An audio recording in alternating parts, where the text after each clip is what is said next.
we have Eva with us. She's from the Consulate of Belgium.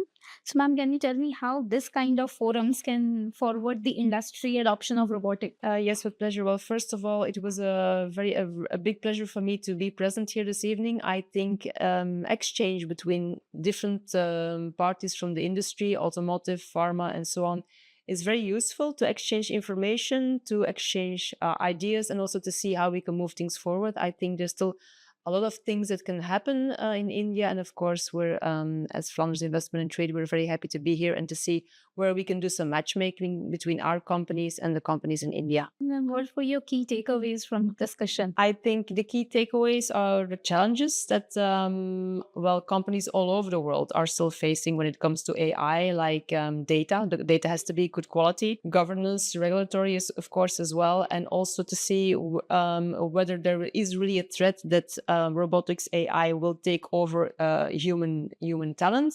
I don't think so. I think there's a way to work together and to get the best out of AI, but at the same time also make sure that the human added value stays there. Since the entire discussion was based around robotics, so what sort of trends or innovations are you expecting or are you excited about? I think the best use is what we call cobots, so creating digital twins to go deeper into what-if scenarios. So basically, you can rule out anything that can go wrong. You can test in advance and then use these digital twins examples, use cases to implement then that into the real life, into the production lines and the industry.